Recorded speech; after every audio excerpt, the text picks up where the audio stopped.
et des machines qu'on ne contrôle pas. Rien ne peut augmenter les chances de gagner. C'est toujours le hasard qui décide.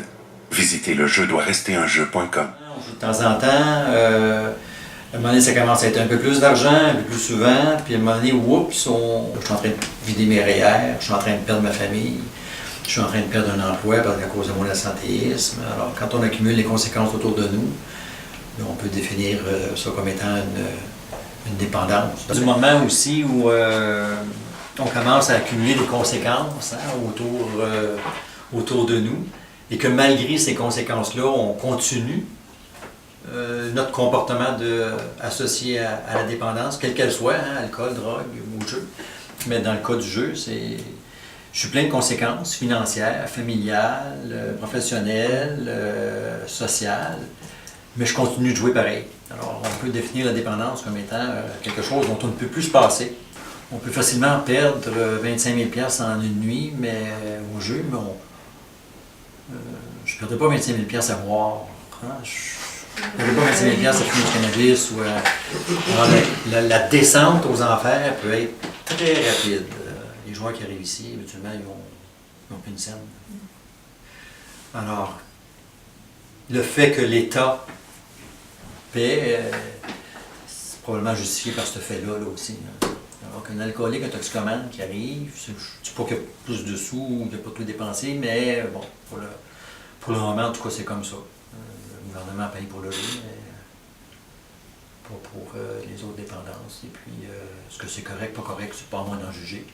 Mais pendant ma on va traiter ici, en termes d'évaluation, autour de 400, 450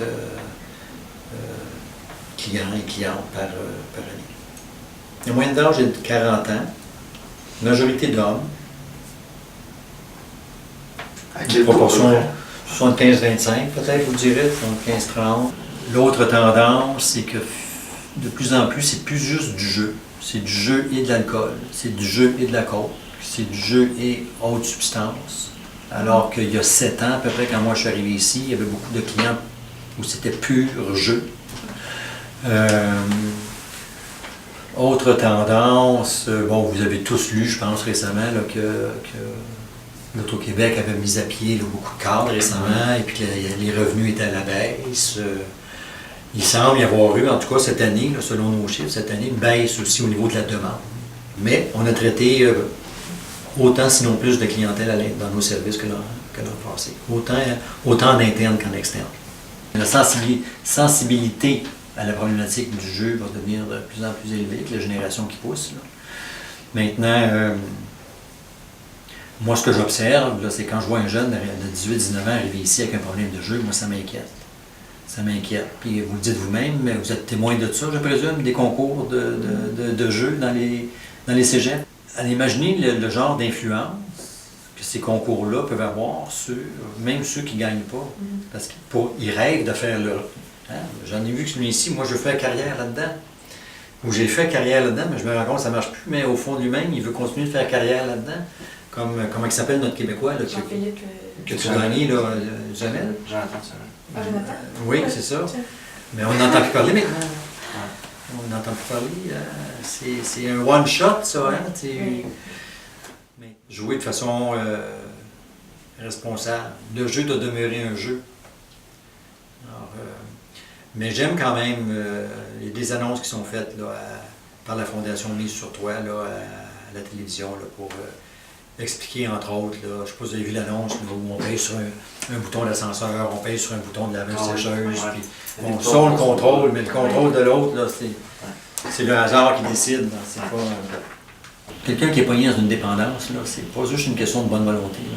C'est une maladie, et puis il y a moyen de s'en sortir, il y a moyen de le traiter. Mais une fois qu'on est dépendant toujours. Alors, c'est pour ça que nous, ici, on prône l'abstinence. Si le jeu n'existait pas, le jeu d'hasard et d'argent n'existait pas, la problématique ne serait pas là. Maintenant, l'Auto-Québec est une partie prenante, la famille est une partie prenante, la société est une partie prenante, le travail est une partie prenante dans le cadre des programmes d'aide aux employés aussi. Donc, je disais, l'État est une partie prenante. L'État, j'inclus l'Auto-Québec, parce que l'Auto-Québec investit quand même des sommes. Que ce soit l'Auto-Québec ou le SAQ, on le sait, hein, c'est des revenus importants pour l'État. L'État ne sortira jamais de là. Mais en même temps, le fait que l'État soit là permet une certaine réglementation. C'est pas le free-for-all, il n'y a pas de mafia, il n'y a pas de contrebande, quoi qu'elle existe peut-être quand même au niveau du jeu. Ce qu'on fait aussi à Maisons-Jean-Lapointe, on fait ce qu'on appelle, on a un protocole d'entente avec l'Auto-Québec, le casino, on fait l'intervention de crise. 24 heures sur 24, si un client est en détresse, des idées suicidaires, dépressif et qu'il demande de l'aide, mais les enquêteurs ou l'enquêteur du casino va communiquer avec nous et on va se rendre sur place. Il y a de la sensibilisation qui se fait, il y a de l'aide, de l'accompagnement qui se fait. Le fait qu'on ait un protocole d'entente, nous autres, avec l'Auto-Québec, et les enquêteurs d'ailleurs que j'ai rencontrés à l'Auto-Québec, c'est des gens aussi qui ont à cœur le bien-être. Quand ils voient quelqu'un en détresse, ils et elles sont là pour l'aider, l'assister, l'appuyer, communiquer avec nous aux besoins. Donc, ils sont formés pour ça aussi, là, ces enquêteurs-là. Bien sûr, via les services de santé, si on constate que l'Auto-Québec, c'est l'État. C'est sûr qu'il y a des argents, des argents de l'État qui payent la thérapie, mais c'est une fonction importante aussi, quand même, pour les accompagner. Alors, est-ce qu'ils en font suffisamment? C'est difficile à dire. Est-ce qu'ils en font d'autres? C'est quoi suffisamment? Hein? Où s'arrête aussi la marge? Mais je pense que le fait que quelqu'un puisse au moins venir ici dans une ressource et se faire aider et accompagner sans avoir à débourser quoi que ce soit, je pense que c'est déjà quelque chose. Et tant mieux. Tant mieux. Est-ce qu'on pourrait investir plus de publicité, à la sensibilisation, plus de ressources? Je pense qu'on pourrait toujours en faire plus. La question est de savoir combien de plus.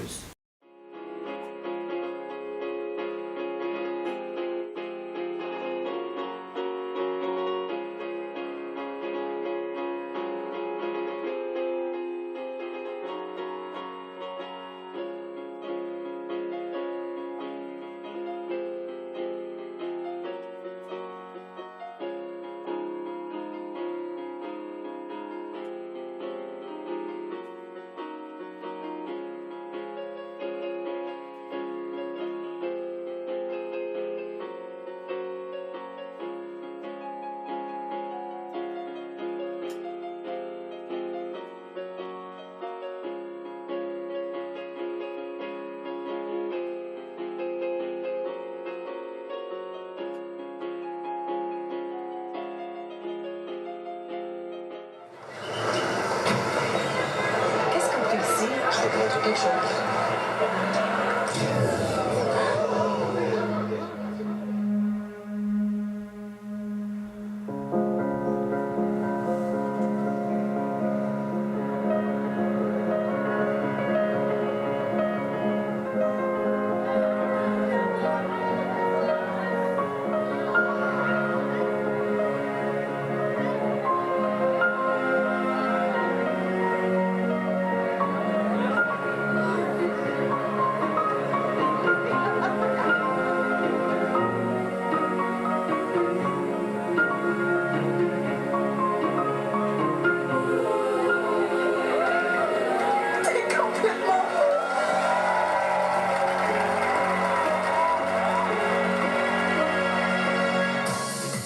L'Automax, réalisez vos rêves les plus fous.